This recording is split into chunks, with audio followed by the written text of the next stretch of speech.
एक 10-15 दिवसानंतर मग महानगरपालिकेने अनलिगल काम म्हणून ते काम तिथेच थांबवलं आणि महानगरपालिका हीच विनंती आहे की आम्हाला छत परत मिळावं ही अशी आमची।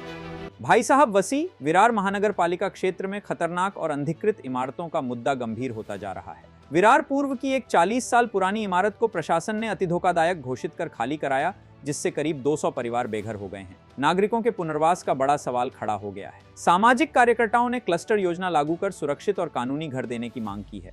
साथ ही फर्जी स्टेबिलिटी सर्टिफिकेट देने वालों पर कड़ी कार्रवाई की भी मांग उठ रही है। माझी पालिकेला विनंती आहे की आपण फक्त भोगवटा प्रमाणपत्र न देता किंवा ही बिल्डिंग रिपेअर केल्यानंतर खोटे स्टॅबिलिटी सर्टिफिकेट देण्याचं हे प्रमाण या ठिकाणी वाढलेलं आहे।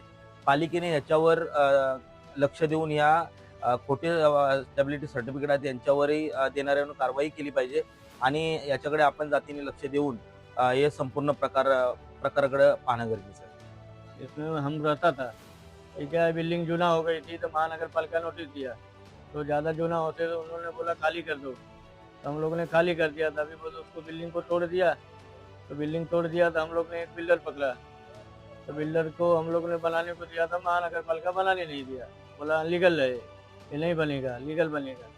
आम्हाला काय मागणी नको आहे सर, की आम्ही जिथे राहत होतो ना ते आता तुटलेलं ऑलरेडी, आम्हाला फक्त बांधून मिळावी ही आमची अपेक्षा आहे, बाकी काही नको आम्हाला।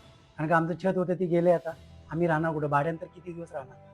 आम्ही आता जवळ 8 ते 9 महिने राहिलो इकडे भाड्याने, भाडं पण नाही काही नाही बिल्डरने दिलेलं ऑलरेडी, मग काम आमचं थांबलेलं आहे। महानगरपालिकेने एवढी विनंती आमची की आम्हाला जेवढं छत आहे ते आम्हाला परत मिळावं। 15-16 वर्ष झाली आमच्या बिल्डिंगला, नाही असं नाही, पण मग ते जरा काम थोडं हे झालेलं, तर आम्हाला रिपेअरिंगची आणि त्या दोन्ही नोटीस आलेल्या, त्या दोन्हीमध्ये मग नंतर महानगरपालिकेने आम्हाला डायरेक्ट तोडायचीच नोटीस दिली की रिपेअरिंग करण्यात अर्थ नाही। मग महानगरपालिकेने 2-4 दिवसात बिल्डिंग तोडायची नोटीस दिली, त्यानंतर आम्ही एका बिल्डरला देऊ, ते बिल्डरसोबत पण आमचं बोलणं झालं, आम्ही बिल्डिंग बांधायला दिली। बिल्डरनी मग ते काम चालू केल्यानंतर एक 10-15 दिवसानंतर मग महानगरपालिकेने अनलिगल काम म्हणून ते काम तिथेच थांबवलं आणि कामात आम्हाला आमचं आता डोक्यावरचं छत पण राहिलेलं नाही।